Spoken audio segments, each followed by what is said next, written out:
जीवन हमें एक मौका देता है, इसलिए जब भी सही कॉलेज चुनने का समय आए तो सिर्फ मंगलायतन यूनिवर्सिटी आपके बेहतरीन भविष्य और सर्वांगीण विकास के लिए।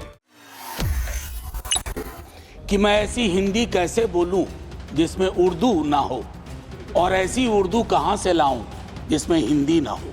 सब मेरे चाहने वाले हैं, मेरा कोई नहीं। सब मेरे चाहने वाले हैं, मेरा कोई नहीं।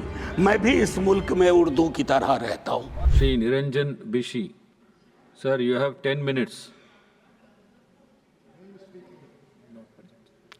Not present. The next speaker is Shri Manoj Kumar Jha. Sir, you have 7 minutes. Yeah, thank you. Vanakkam, Honorable Vice Chairman sir. माननीय, दो भूमिकाओं में खड़ा हूं, एक संसद में स्टेक होल्डर की हैसियत से और एक विश्वविद्यालय के शिक्षक की हैसियत से। कोई तल्ख टिप्पणी नहीं करूंगा, लेकिन कुछ सरोकार बताऊंगा। सबसे महत्वपूर्ण प्रश्न मुझे मेरे जहन में अभी आया कि मैं ऐसी हिंदी कैसे बोलूं जिसमें उर्दू ना हो, और ऐसी उर्दू कहां से लाऊं जिसमें हिंदी ना हो।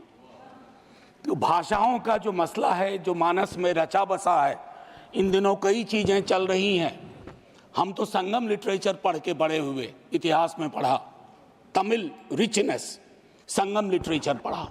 सर, ओपनिंग रिमार्क दे रहा हूं, भाषा के विवाद में 60 में हमने बहुत कुछ गवा दिया। ये मुल्क साझा और बराबर की साइज की ईंटों से बना है।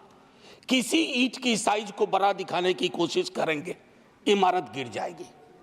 इमारत बचाने का वक्त। मैं सिर्फ इतना कहना चाहता हूं, चाहे संस्कृत हो, तमिल हो, बांग्ला हो, मैथिली हो, भोजपुरी हो, हिंदी हो, भाषाएं सरकार के प्रोत्साहन से नहीं बढ़ती हैं, भाषाएं लोक माध्यम से बढ़ती हैं। और अगर हिंदी भाषा बढ़ी है तो लोक माध्यम से बढ़ी है, छोटे छोटे गानों से बढ़ी है। पखवाड़ा मनाने से हिंदी नहीं बढ़ी है, फोर्टनाइट मनाने से नहीं बढ़ी है। सर, ये मेरी पहली बात थी, लेकिन खैर क्या कहूँ, मकतबे इश्क का दस्तूर निराला देखा, उसको छुट्टी न मिली जिसने सबक याद किया। तो ये हालात इन दिनों है कई सारी चीज़ों में। एक मैं मानता हूं कि शायद हमारे दिग्विजय सिंह जी, हमारे सीनियर, वो एक लंबी लकीर खींच गए। ये स्ट्रक्चरल प्रॉब्लम है। बस सर, 1 मिनट। शिक्षा के संस्थान वैचारिक युद्ध क्षेत्र हो गए हैं सर। मैं टिप्पणी नहीं करना चाहता। घनश्याम जी ने कही एक बात, सर कोई टिप्पणी इस तरह की नहीं, कि वामपंथी रुझान, मुझको लगता है कि कांग्रेस के साथ दिक्कत पता नहीं क्या थी, उन्होंने वामपंथियों को तथाकथित, हालांकि उसमें मेरिट नहीं है, ढूंढा। लेकिन सर, दक्षिण पंथी वैचारिकी का अड्डा बनते जा रहा है। आप कई चीजों को हटा रहे हैं। अच्छा, पीएचडी नहीं चाहिए, बिना पीएचडी के ले लो। अच्छा, ये एलिजिबिलिटी हटा दो, तब भी आपको लोग नहीं मिल रहे हैं उस रुझान के। तो मेरा मानना है कि इन और शिक्षकों की स्वायत्तता में बहुत कमी हुई है। मैं प्रोन्नति के सवाल पे 100 चीजें कह सकता हूं, अपॉइंटमेंट पे 100 चीजें कह सकता हूं। देख रहा हूं कैसे शिक्षक विक्टिमाइज हो रहे हैं।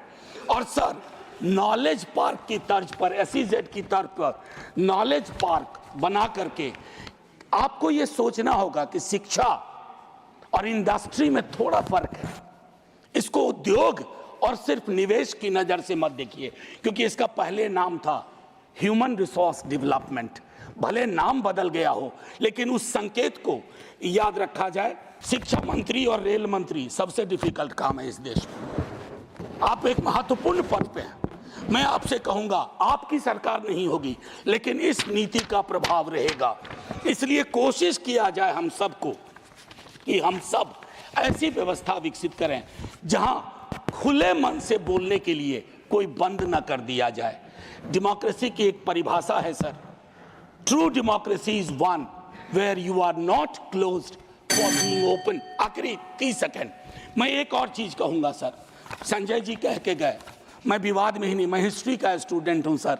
कभी उस पर बहस होगी, मुगल सल्तनत और अन्य रूलर्स पे, तो विस्तार से बोलूंगा, लेकिन आज एक टिप्पणी करता हूं सर। इतिहास के बासी पन्नों में जा करके अगर हम आज की चुनौतियों में पर्दा डालने की कोशिश करेंगे। उन बासी पन्नों के नायक और खलनायक आपकी चुनौतियों में आपकी मदद नहीं करेंगे। अद्भुत विसंगति है, अद्भुत विसंगति है कि औरंगजेब पे टिप्पणी तो सदन से बाहर और महात्मा गांधी के हत्यारों का महिमा मंडन तो सदन के अंदर। सब मेरे चाहने वाले हैं, मेरा कोई नहीं। सब मेरे चाहने वाले हैं, मेरा कोई नहीं। मैं भी इस मुल्क में उर्दू की तरह रहता हूं। जय हिंद सर।